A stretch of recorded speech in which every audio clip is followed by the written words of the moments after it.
मुकम्मल लिखी हुई रेसिपी के लिए YouTube की वीडियो के नीचे चेक करें या फिर वीडियो के ऊपर लिंक को चेक करें जो कि आपको सीधे मेरे वेबसाइट cookWithFaiza.net पर ले जाएगा। अस्सलाम वालेकुम जी, आज आप लोग बनाने जा रहे हैं बहुत ही मज़ेदार वैरायटी जो कि सूप और यखनी हम इसे कहते हैं। तो यहाँ पर आज हम बनाएंगे मटन की यखनी। तो इसके लिए यहाँ पे मेरे पास गर्दन मटन की मैं इस्तेमाल कर रही हूँ। इसमें बहुत ताकत होती है और सर्दियों में इसका इस्तेमाल ज़्यादातर करते हैं लोग। इनफैक्ट जिनको यखनी का शौक है वो गर्मी में पी लेते हैं, लेकिन उसकी ज़रा तासीर फिर गर्म हो जाती है। लेकिन ये है कि यहाँ पर आज बना रहे हैं मटन का। तो ये मटन की गर्दन है मेरे पास में। आप इसको चाहें तो बीफ में भी बना सकते हैं और चिकन में भी। चिकन में आपको बनाना सिखाया हुआ है। ये है कि आपको लिंक इंशाल्लाह वीडियो में दे देंगे। इसमें जब हमने मसाले वगैरह डालने, सबसे पहले आप इसमें डालेंगे नमक 1.5 टीस्पून यानी कि 1.5 चम्मच नमक है। हल्दी 1/2 टीस्पून, 1 टेबलस्पून सूखा धनिया, 1 टेबलस्पून जीरा, 1 टीस्पून लौंग, 1.5 टीस्पून साबुत काली मिर्चें, 4, 6, 8 जो है सब्ज इलायची, 1 टीस्पून सौंफ, 2 अदद मोटी इलायची, दालचीनी के 2-3 टुकड़े हैं 2-2 इंच के, और 1 से 2 आप डाल सकते हैं तेजपात के पत्ते। फिर उसके बाद बीच में जाता है लहसुन, 15 जो है आप लहसुन के डालेंगे। अदरक तकरीबन 3-3.5 इंच का, काफ़ी बड़ा इंच का टुकड़ा मैंने डाला था क्योंकि सर्दी इस समय आपसे कहा है। तो ये मसाले जो हैं आपकी छाती को भी गर्म रखते हैं और आपको जो है खांसी वगैरह से आप बचते हैं। तो बच्चों को भी आप ये दे सकते हैं। और प्याज बीच में जाएगा एक बड़े साइज का, ठीक है। ये तमाम चीज़ें इसमें जाती हैं।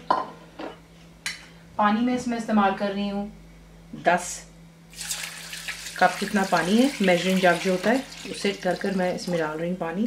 अब इसे आप ऑन करेंगे फ्लेम को और आपने इसे हाई फ्लेम पर कुक करना है। जैसे इसमें जोश आएगा तब आप इसे कवर करेंगे और लो टू मीडियम पर रख करके बहुत आराम से आपने इसको पकने देना है, क्योंकि मटन है ऑब्वियसली वो गलने में भी टाइम लगता है। और जब आप यखनी बनाते हैं तो जो है हमें टाइम देना चाहिए गोश्त को कि अच्छी तरह वो यखनी जो है उसकी बना सके, अपना जायका और जो है कंप्लीटली उसके अंदर आ जाना चाहिए। तो ये कि इसको आराम से कुक करेंगे, बॉयल आ जाने दें, कवर करें और लो टू मीडियम पर इसको इतना कुक करेंगे कि हमने जो इसमें 10 गिलास पानी डालें वो पकते पकते जो है 5 कप्स डाले हैं तो 5 कप जितने रह जाने चाहिए। तो ये है कि अगर आप चाहें ये बैच आप बड़ा भी कर सकते हैं, पानी ज़्यादा डाल सकते हैं, ठीक है, और उसी के से भी इसको इंक्रीज किया जा सकता है। तो इसको पकने देते हैं और फिर आपको दिखाते हैं। तो ये देख लें यहाँ पे यखनी पकते पकते जो है 10 गिलास से 5 गिलास कप जितनी रह गई, आई एम सॉरी। और ये देखें, ठीक है, गोश्त पीछे से यहाँ पे गल गया। अब आपने क्या करना है, बेसिकली जितना भी जायका है अदरक लहसुन और खुश्क मसालों का वो बीच में आ चुका हुआ है। अब ये कि इसको छान लेते हैं और छना हुआ जो होगा साबुत मसाले वो आप तमाम डिस्कार्ड कर दें और जो गोश्त है वो एक साइड पे कर लें।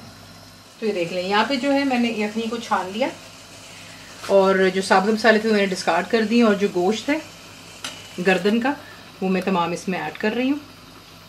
देखिए ये मैं सोचें कि सिर्फ गर्दन का बनता है, सिर्फ आपको बताने का मसला है कि विंटर्स में जो ज़्यादातर लोग गर्दन का जो है गोश्त इस्तेमाल करते हैं उसमें काफ़ी ताकत होती है, ठीक है। अगर आप चाहें तो मटन के साथ एक गोश्त के साथ में भी, लेकिन हड्डी वाला हो, हड्डी से ही यखनी का सही जो है जायका आता है, तो उसका भी आप बना सकते हैं। तो गोश्त चला गया बीच में, मैंने नीचे चूल्हा दोबारा ऑन कर दिया है। नमक मुझे इसमें कम लगा था, सॉरी, तो मैंने इसमें आधा जो है चाय का चम्मच नमक और डाला है। आप अपने जायके के मुताबिक इसको डाल सकते हैं। यहाँ पे मैं डालूंगी फ्रेश कुटी हुई काली मिर्च 1/4 टीस्पून है, ठीक है, ऑप्शनल है, डालना चाहते हैं तो आप डालिए, नहीं दैट्स योर चॉइस।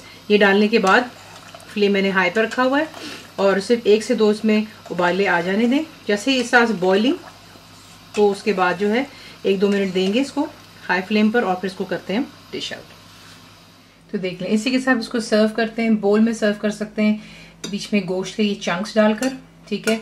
और अगर चाहें तो आप इसे एज इट इज़ गोश्त के बगैर भी कप में भी सर्व कर सकते हैं। रेसिपी आपको पसंद आती है तो प्लीज़ को लाइक, शेयर और सब्सक्राइब ज़रूर किया करें। कंप्लीट रिटन रेसिपी इंग्लिश में आपको मिलती है मेरी वेबसाइट पे विच इज़ cookWithFaiza.net पर। और उम्मीद है कि आप लोगों ने मेरी ऐप भी डाउनलोड कर ली होगी जो कि फ्री है। तो ज़रूर बनाइएगा, बताएं आपको कैसा लगा, दुआ में याद रखें and thank you for watching the video. Channel को सब्सक्राइब करें, बेल आइकॉन का बटन दबाएं मेक श्योर कीजिएगा कि ऑल भी प्रेस कर दीजिएगा ताकि आप लोगों को मेरी लेटेस्ट वीडियोस रिसीव हो जाएं।